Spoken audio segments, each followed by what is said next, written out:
Where do you usually get your inspiration from? Is it emotions or experiences? Personally, I love concepts. I'm all about concepts. I love songs that have a concept. You start with it, whether it's a simple love song concept, whether it's something a bit more meaningful, environmental even, something that you can really get behind and sort of think and probably get the words for it, lyrics as well. In terms of the structures and things, it's really good to have that. So if it's a really heartfelt one, it might be a bit sort of sadder, or it might be a little bit more brighter. If it's very happy, so you'll be love. As I said, environmental. If it's something like writing, I agree with it. It's like a bit more aggressive and things like that. But always concepts. I love concepts. So I'm always about lyrics and melodies to those concepts. Right. And you have a few noted performers tonight singing the song for you? Yes, I do. I have some great friends. We've met, believe it or not, in ASA over the last 3-4 years now. Jacques is a fantastic vocalist, and Rick and Karen do a very good job as well on their own, let alone as backing singers. So I feel very privileged to have them coming up. You've got 2 songwriters of the year there. So. Just maybe 2, yeah. So you say you're not doing too badly? No, it was quite good, and they were fantastic, to be honest, because it's a very short time to try and get things sorted out and organised. But yeah, it's fantastic guys. Okay. Very grateful that they're performing. Right. And with your songwriting going forward, what are you planning? You are after a well-known artist to record your songs, or? To be honest, it's kind of been the progression from the years that we've had in ASA.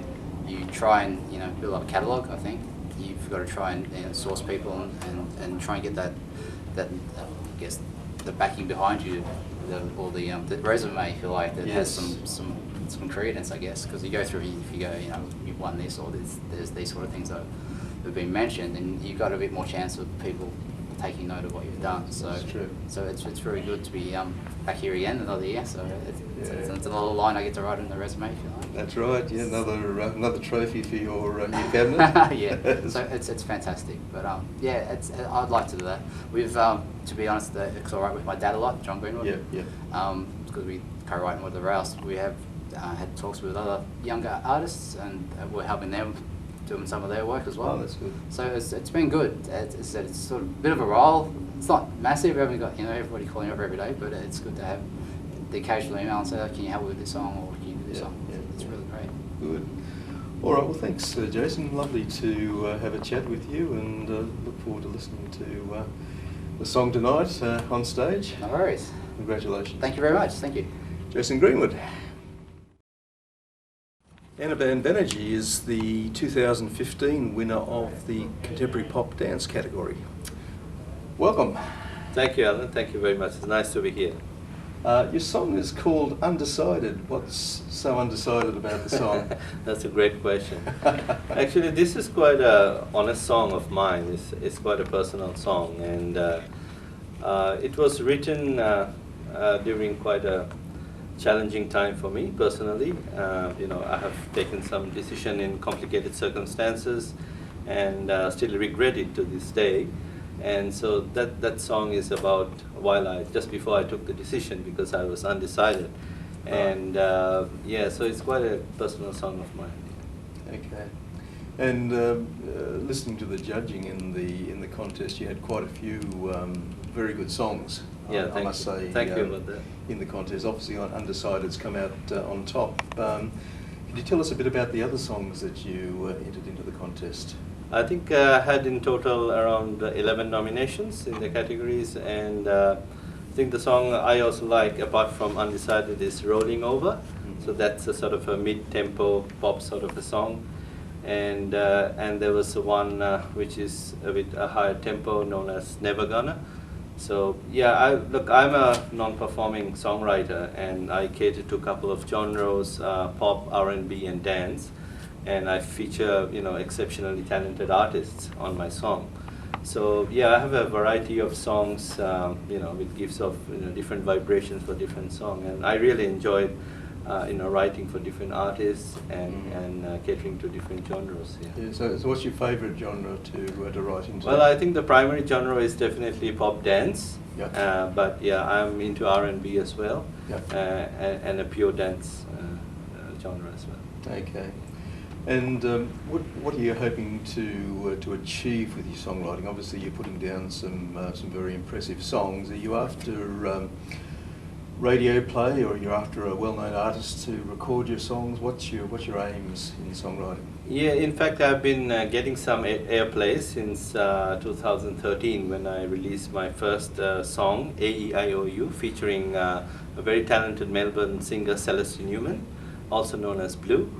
And so that song went to top 10 category in pop dance last year as well. And it's got airplay over 5 states across Australia. And of course, this song, Undecided, it has also got a fair bit of airplay through many of the commercial as well as community radio stations. Mm-hmm. And it's up on AMRAP Air IT project as well.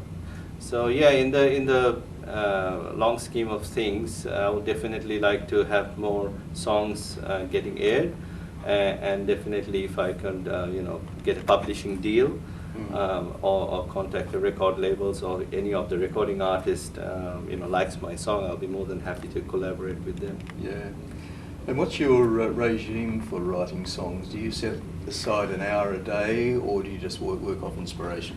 I think it's a bit of a, honestly, it's more of an organic sort of thing, because I feel some days are really dry, I nothing comes out, I don't even look at my keyboard. But some days, I feel that, I just something download from the universe, so it sort of flows, and I know something is going to happen, something is going to come out. Those special days I sit down with my keyboard, put my lights off, and really some wonderful melodies comes in, and as if someone is inserting the lyrics or melody in my brain. So that's really, I'm sort of getting used to that happening. Yeah. So more of a songwriting is sort of song happens to me, rather. Yeah. So yeah, I think that's quite a, to some extent, a spiritual experience, I would say. And do you record them at home and then add vocals, or do yeah, I'm basically a keyboard player, so I have a couple of different keyboards at home. So I play the original melody with the inbuilt beats and write the lyrics, and of course it goes through a couple of revisions or rewrites. And once I'm happy for that, then I get in touch with the producer and try to market to different artists. Yep. And then if some artists are interested with me, and then they're happy to record the track, and thus it sort of goes into the release and radio servicing as well. Right. Yeah. The ultimate aim, I guess, is to try to make a living out of your songwriting? Yeah, I would love to do that, because everyone wants to move out of their 9-to-5 jobs and get that thing going. And I come from a musical family, and music is in my heart. And if I can really do that on a full-time basis, I'll be very, very blessed. Okay. Well, thanks very much, Anirban. Thank you, Alan. It's been lovely having a chat with you, and all the best for tonight. Same. Thank you for having me. Anirban Banerjee. Okay, we have Jacques Gentil here with us. Jacques is the proprietor of the Major Songs Music Academy in Melbourne. And not only is Jacques a songwriting teacher, he has put those practices into winning the Songwriter of the Year a couple of years ago. So I'd like to talk to you, Jacques, about what you teach in songwriting that has put you and a lot of your students in very good placings in the ASA contest. I think a lot of our members would be interesting just to sort of pick your brains, I suppose, as to how you teach the subject and what they could learn from it. Yes, thank you, Alan. Basically, for me, it's I've learned from other people, from other songwriters before I read books, and I've spoken to other songwriters. But I have also what I've done is put together concepts from others that has worked and try to find for myself or how this can implement and affect my songwriting skills. And it has, and it helped me since 2002 when I started to train songwriters in community houses. The very first group gave me that hint that I should continue to do so because they did very well. Actually, they entered in 2003 and won the Oz Music yes, ASA. yes, I yes. still have a certificate because I collaborated with them, with 4 of us, Yeah. in the youth category. Wow, and that the youth goes back category, a way. yeah, so that was my very first group of students, Yeah. and actually put it aside and then later found out, oh, we did win this actually back then. But what I put together is a philosophy of songwriting that others have taken years to process, to discover. And then I believe it might take years also for new developing songwriters today to get somewhere with their music, applying those principles. But I think we can shave off years of our journey by getting, if we can learn those tools and techniques that others before us have done. And this is what I've done for myself and share with other students. So yeah, to me, it starts with the song. It starts where the song starts. Yep. So I look at, anyone can write a song, but when you start a song, why do you want to write that song? What's in it that will interest other your listeners or the radio? The radio will want to play it because listeners will want to listen to it. Who will want to sing it if you're not performing? Because not all songwriters are singers. Who do you think will want to sing it? Does it suit a certain genre? Suit a certain a performer who would make that song successful? And by assessing these, and one main question is basically, why do you want to share that song? And I let my students assess that themselves, and then if in their answers, I get them then to write down the title, they got what the title is, and give me the meaning of the title. And from there, we go from there. If there's no meaning, then forget it. What are you going to say in your song? And I kind of assess the potential of a song right from the start, and then if there is potential, then we can move on. Some of our students are still struggling, and they've been writing for years. They're amazing. I can see them coming here next year. Yeah, yeah. But we just started a group a couple of months ago, and that first title, that first idea they're struggling with, they didn't expect it to be like. I mean, it sounds a bit hard, but I make it hard, but I'm not. I'm just doing what others would probably don't come out right and say how they do it. Yeah. Okay, so some of those hits we hear on the radio, they're very thoughtful. They're not just a song that came by accident. You can tell the songwriters took time Yes. of thinking and why they wanted to share these stories, and then the skill of how to share it. Yes. So basically, that's what I'm about. Okay. And what do you teach songwriters, for example, about lyrics? Yeah. Okay. There's a lot of tools that can be implemented into lyrics. There's different lyrical styles, but there's something in lyric writing that can make the songwriter really someone really clever, someone who really think deep, Yeah. rather than just writing any lyrics. I put a lot of emphasis on the use of imageries and metaphors Yes. in songs. Yes. To express an idea by showing the listeners rather than telling it to the listeners, so you get them engaged in the picture, in the story. And maybe if I can refer to Karen, who's won an award on her Building Bridges song. The line, there's a couple of lines in there that just a wolf in lover's clothing. So, and coming from the Red Riding Hood story, she said, but Yes. it's image of a wolf, but which is, there's no wolf, but it's an imagery that expresses. So you can actually picture the wolf in lover's clothing. Yes. Yes. Yes. Okay, so engaging the writer, and then the title Building Bridges, going so as far as I won't look behind me. So I'm building bridges, but I won't look behind me, and I will get over. So in your mind, you're thinking getting over the bridges, but she ends up the sentence with over you. Yes. So that's a clever twist. That's what I'm saying, making a lyric interesting rather than just saying something but showing it with an imagery. Here I can see building bridges. Sting is very good at, I study Sting a lot, it is very good at using imageries and metaphors in songs. So is Paul Simon, and we saw them both last year together in Melbourne. Yes. But yeah, so the clever songwriters who would know how to not simply put words together, but use expressions and metaphors at the right spot, at the right place to express something that they don't even come out right and say, this is what I'm saying. Right.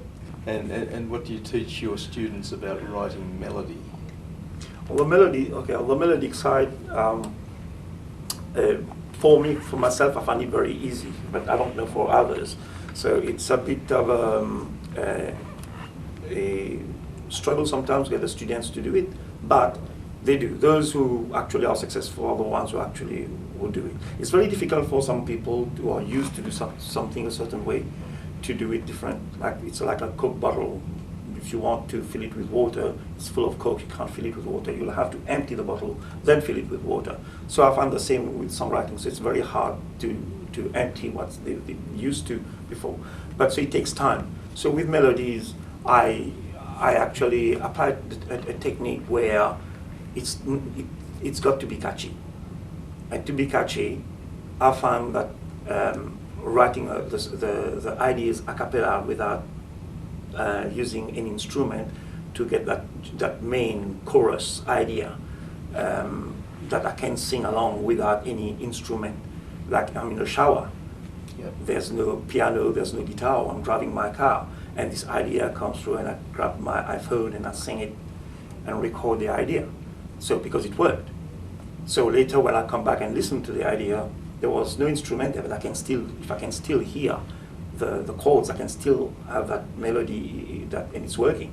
So I know I've got a great tune. So I train my students to write a cappella, to compose melodies a cappella, so you don't need any musical techniques to be able to write compose a melody.